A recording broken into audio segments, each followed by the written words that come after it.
পয়গম্বর সুলাইমান আলাইহিস সালাম আল্লাহ তাআলা পয়গম্বর সুলাইমানকে বিশেষ মুজিজা দান করছিলেন। জানেন কি মুজিজা?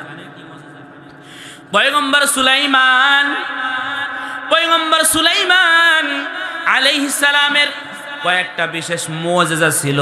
দেওপরি সুলাইমান নবীর আয়াতে ছিল পয়গম্বর সুলাইমান আলাইহিস সালামের সিংহাসন আকাশের দিয়া চলতো, আসমানে চলতো, শূন্যের উপরে চলাফেরা করতো। একদিন পয়গম্বর সুলাইমান আলাইহিস সালামের সিংহাসন সমুদ্রের উপর দিয়ে চলতেছে। চলতে চলতে পয়গম্বর সুলাইমান আলাইহিস সালাম দেখলেন সমুদ্রের মধ্যে ঢেউর তরঙ্গমালা, উথাল পাতাল ঢেউ। পয়গম্বর সুলাইমান ওনার সাথে থাকা জিনদেরকে বললেন, এ জিন জাতিরা একে একে ডুব দাও, আর দেখো সমুদ্রের মধ্যে এমন উথাল পাতাল ঢেউ কেন শুরু হয়ে যায়। পয়গম্বর সুলাইমান এই কথা বলার পর জিন জাতিরা একে একে সমুদ্রের গভীরে ডুব দেওয়া শুরু করলো। জিন জাতিরা ডুব দেওয়া খবর নিয়ে আইসা পয়গম্বর সুলাইমান রে ঘটনা শোনায়। ওগো পয়গম্বর সুলাইমান, আমরা সমুদ্রের গহীনে গিয়ে দেখলাম সমুদ্রের গভীরে একটা মুক্তার আকৃতিতে, মুক্তার একটা ডিম আকৃতি একটা ঘর। মূলত এই ঘরের কারণে সমুদ্রের উপরে এমন উথাল পাতাল ঢেউ। পয়গম্বর সুলাইমান আলাইহিস সালাম বললেন, যাও গিয়া এই ঘরটা উঠায়া নিয়ে আসো।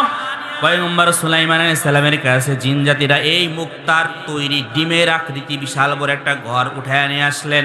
পয়গম্বর সুলাইমান আলাইহিস সালামের সামনে যখন সেই মুক্তার তৈরি ডিমের আকৃতি ঘর যখন উপস্থাপন করা হইল, তখন পয়গম্বর সুলাইমান আল্লাহর কাছে দোয়া করলেন।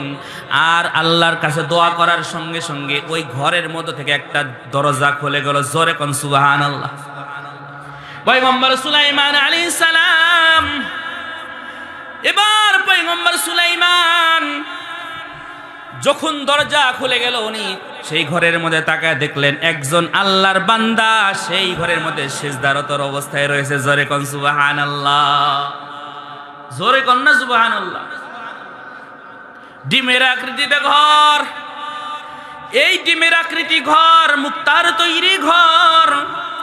এই ঘরটা আবার সমুদ্রের গভীরে, এত সুন্দর ঘরের মধ্যে একজন ব্যক্তি আল্লাহর দরবারে সিজদারত। পয়গম্বর সুলাইমান এবার ডাক দিয়ে বললেন, এ তুমি কি ফেরেশতা নাকি জিন? সে ডাক দিয়ে বলে, পয়গম্বর সুলাইমান, আমি জিন না, ফেরেশতাও না, আমি বনি আদম সন্তান, আমি একজন মানুষ। জোরে কোন সুবহানাল্লাহ, আরো জোরে কোন সুবহানাল্লাহ। আমি একজন মানুষ। ওগো পয়গম্বর সুলাইমান, জিন না, ফেরেশতা না, আমি একজন মানুষ। পয়গম্বর সুলাইমান আলাইহিস সালাম আশ্চর্য হয়ে গেলেন। পয়গম্বর সুলাইমান ডাক দিয়ে বলেন, এ যুবক, এত সুন্দর, এত সৌভাগ্যবান তুমি কেমনে হইলা? এত ফজিলতপূর্ণ তুমি কেমনে হইলা? এত বরকতময় তুমি কেমনে হইলা? যুবক ডাক দিয়ে বলে, পয়গম্বর সুলাইমান, আমার মা বৃদ্ধ অবস্থায় চলতে ফিরতে পারতো না। আমার মাকে আমি নিজ হাতে খাওয়াইতাম, লালন পালন করতাম, পেশাব পায়খানা আমি নিজ হাতে পরিষ্কার করতাম। আমার মা চলতে পারতো না। আমার মাকে বস্তার মধ্যে উঠাইয়া আমি কাঁধে করে নিয়ে চলাফেরা করতাম। একদিন আমি আমার মাকে নিয়ে সমুদ্রের তীর দিয়ে চলতেছি, কাঁধের মধ্যে নিয়ে আমার মা আল্লাহর কাছে দোয়া করেছিলেন, আল্লাহ আমার সন্তানকে জমিন থেকে আসমানের নিচে এমন শূন্য স্থানে একটা আরাম জায়গায় রাখো। এবার সেই যুবক বলতেছে, পয়গম্বর সুলাইমান, আমি আমার মায়ের খেদমত করতেছিলাম। এরই কিছুদিন পর আমার মা দুনিয়া থেকে ইন্তেকাল করলেন, বিদায় হয়ে গেলেন। আমি একদিন সমুদ্রের কিনার দিয়ে চলতেছি, হঠাৎ করে এই মুক্তার তৈরি ডিমের আকৃতিতে ঘর আমার সামনে উপস্থাপন হয়ে গেল। দরজাটা খোলা, আমি দরজার মধ্যে যখন ঢুকলাম দরজাটা বন্ধ হয়ে গেল। তারপর থেকেই আল্লাহ তাআলা এই ঘরের মধ্যেই আমার রিজিকের ব্যবস্থা করেন। জোরে কোন সুবহানাল্লাহ। আশ্চর্যের বিষয়, পয়গম্বর সুলাইমান বললেন, এমনি তো ডিমের ঘর, ডিমের আকৃতিতে ঘর, এখানে তুমি থাকো, আল্লাহ তাআলা তোমার কেমনে রিজিক দেয়? আশ্চর্য বিষয় না? এবার যুবক ডাক দে বলে, পয়গম্বর সুলাইমান, আমার যখন ক্ষুধা লাগে, আমার যখন পিপাসা লাগে, এই ঘরের দেওয়ালের মধ্য থেকে ফল ভর্তি একটা ডাল, অদৃশ্য ডাল আমার সামনে বের হয়ে যায়। সুবহানাল্লাহ জোরে কও। আমি এই ফলগুলো তৃপ্ত সহকারে ভক্ষণ করি। আমার সামনে শরাব পান করানোর জন্য শরাব চলে আসে। এই শরাবটা দুধের চাইতে সাদা, বরফের চাইতে ঠান্ডা, মধুর চাইতে মিষ্টি। জোরে কোন সুবহানাল্লাহ। ওগো পয়গম্বর সুলাইমান, এই ফলগুলো আমি তৃপ্ত সহকারে খাই, তারপরে এই শরাবটা আমি তৃপ্ত সহকারে পান করি।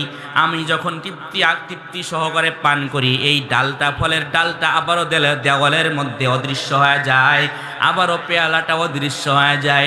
যখন ক্ষুধা লাগে আবারও দৃশ্যমান হয়ে যায়। সেখান থেকে আহার করি আর পান করি। পয়গম্বর সুলাইমান আলাইহিস সালাম বললেন, মার খেদমতের জন্য আল্লাহ তাআলা তার কেমন ফজিলতপূর্ণ করেছে। এরপরে পয়গম্বর সুলাইমান উনি দোয়া করলেন। দোয়া করার সঙ্গে সঙ্গে ওই যুবকটা ঘরের মধ্যে চলে গেল, দরজা বন্ধ হয়ে গেল। আবার সমুদ্রের মধ্যে ঘরটা আল্লাহর কুদরতে সমুদ্রের গভীরে চলে গেল। জোরে এখন আল্লাহু আকবার। নারায়ে তাকবীর, নারায়ে তাকবীর। আল কোরআনের আলো, আল হাদিসের আলো, নারায়ে তাকবীর। আপনাদের মনে আছে নাকি নবী করিম সাল্লাল্লাহু আলাইহি ওয়াসাল্লাম সাল্লামকে জিবরাইল আলাইহিস সালাম জিজ্ঞাসা করতেছেন, হে মুহাম্মদ, কিয়ামতের নিদর্শন আমারে বলো। আল্লাহ রাসূল বললেন, আনতালিদুল আমাতু রাব্বাতাহা, দাসী তার মনিবরে জন্ম দিবে। মনে আছে নাকি নাই? আল্লাহ রাসূল বললেন, কিয়ামতের আগে দাসী তার মনিবরে জন্ম দিবে, মানে সন্তানকে বড় করবে। এটা প্রতিষ্ঠিত হয়ে যাওয়ার পর পিতা মাতারে খোঁজ খবর নেবে না, পিতা মাতার ভরণ পোষণ দেবে না। এ মুসলমান, এখনো সময় আছে, তওবা করেন। যারা আব্বা আম্মার সঙ্গে খারাপ ব্যবহার করেন, হাতে পায়ে ধইরা তওবা কইরা মরার আগেও মাপ চেয়ে নেন।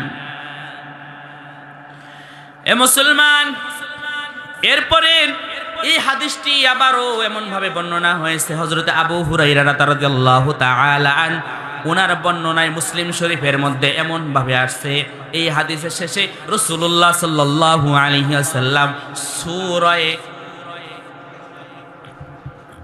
সূরা লোকমানের 34 নম্বর আয়াতের মধ্যে আল্লাহ তাআলা বলেন, ইন্নাল্লাহা ইনদাহু ইলমুস সাআহ। আল্লাহ রাসূল সূরা লোকমানের 34 নম্বর আয়াতে কারিমা এরপরে তেলাওয়াত করলেন। 1 নম্বর, ইন্নাল্লাহা ইনদাহু ইলমুস সাআহ, নিশ্চয় কিয়ামত কবে হবে এটা আল্লাহ ছাড়া কেউ জানে না। জোরে কোন ঠিক কিনা? কিয়ামত কবে হবে কে জানে? জোরে বলেন। আল্লাহ জানেন, আল্লাহ ছাড়া কোনো রাসূলও জানে না। কিয়ামত কবে হবে একমাত্র আল্লাহ জানেন, কেউ জানে না। তবে কিয়ামতের আগে নিদর্শন, কিয়ামতের আগে বড় বড় নিদর্শন কিছু ঘটবে, কিয়ামতের আগে বড় বড় কিছু ঘটনা ঘটবে। রাসূলুল্লাহ সাল্লাল্লাহু আলাইহি ওয়াসাল্লাম সেগুলো বলে গেছেন। যেমন গাজওয়াতুল হিন্দ, মুসলমানদের সঙ্গে, সমস্ত বিশ্বের মুসলমানদের সঙ্গে অমুসলিমদের সঙ্গে একটা যুদ্ধ বাজবে। নবী করিম সাল্লাল্লাহু আলাইহি সাল্লাম মেম্বরে বসা, সাহাবায়ে কেরামের সামনে রাসূলুল্লাহ সাল্লাল্লাহু আলাইহি সাল্লাম বলতেছেন, আমি পূর্ব দিক থেকে বিজয় গান পাচ্ছি। সুবহানাল্লাহ কোন, আর জোরে কোন সুবহানাল্লাহ। সাহাবায়ে কেরাম জিজ্ঞাসা করলেন, পূর্ব দিক থেকে ইয়া রাসূলুল্লাহ, এটা কোন বিজয়ের গান, কোন যুদ্ধের বিজয়ের গান? রাসূলুল্লাহ সাল্লাল্লাহু আলাইহি সাল্লাম বললেন, সেটা হলো গাজওয়াতুল হিন্দের বিজয়ের গান আমি পাচ্ছি। সুবহানাল্লাহ। রাসূল সাল্লাল্লাহু আলাইহি সাল্লাম বলছেন, কিয়ামতের আগে বিশাল বড় একটা যুদ্ধ হবে, যে যুদ্ধের নাম গাজওয়াতুল হিন্দ।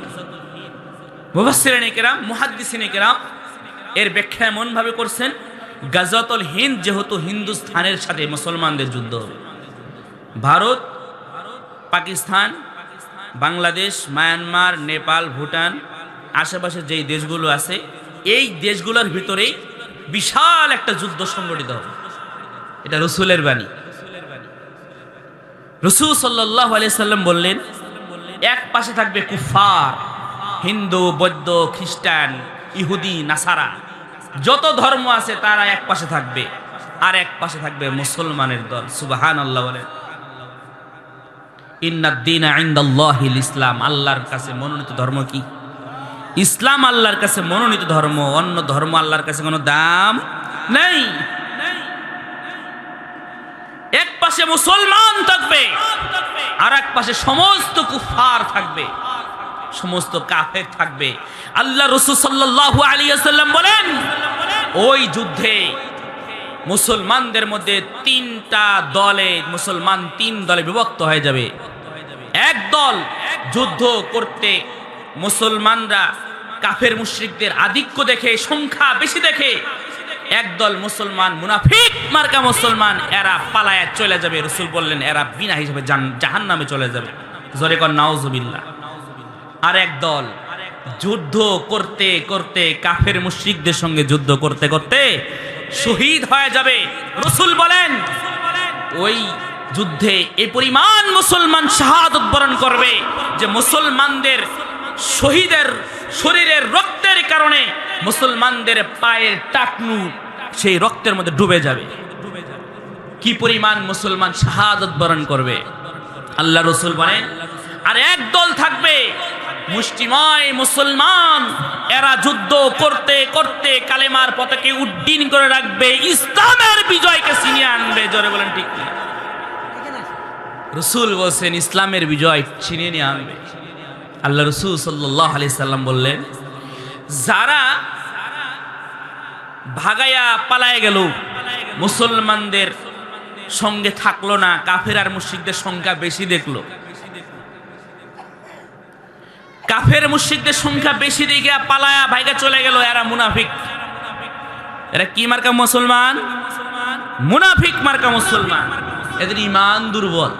এদের ঈমান কি? দুর্বল। অদৃশ্য শয়তান, যে সন্তানদের দেখাই যায় না, সেই শয়তানের অসসাই পয়রা জীবনে মসজিদে যায় না। আছে না নাই? এমন মুনাফিক মার্কা আছে না নাই? যাদের ঈমানই নাই, পাঁচ ওয়াক্ত তো পড়েই না, জুমাও পড়ে না, এমনও মুসলমান আছে ঈদের নামাজও পড়ে না। এরা নাকি মুসলমান।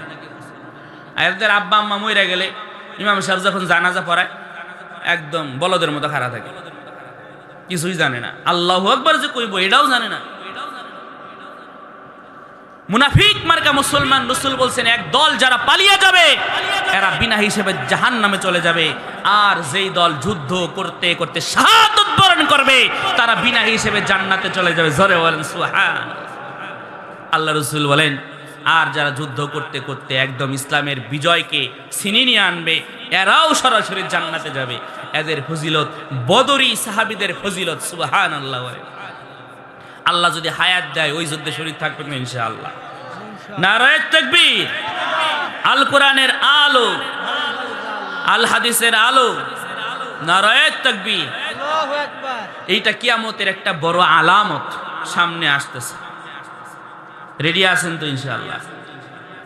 মান যায় কাপড় বাইন্দা কাফের মুশরিক সাইজ করতে হবে। ঠিক আছেন তো? না বলায় পয়লা ভয়ে পয়লা যাবেন গা? ও মিয়া মরণ তো হবেই। হ্যাঁ মরণ হবে না? কুত্তার মতো বেশি দিন বাঁচার চাইতে মিয়া, বিড়ালের মতো 60 বছর বাঁচার চাইতে সিংহের মতো একদিন বাঁচা ঠিক ঠিক কেনা বলেন? ও মিয়া ইমান রে ধার দেন, ধার দেন, শুরু করে দেন, নামাজ পড়া শুরু করে দেন, মনের বিরুদ্ধে জিহাদ করা শুরু করে দেন, নিজে ইসলামের মধ্যে দাখিল হয়ে যান, পরিবারকে ইসলামের মধ্যে দাখিল করেন। টাকা পয়সা আল্লাহ অনেক দিছে, দান সদকা বেশি বেশি করেন। টাকা পয়সা অনেক দিছে আল্লাহ, হজ করেন। অনেকের টাকা পয়সা থাকা সত্ত্বেও হজ করে না, ঠিক কিনা বলেন?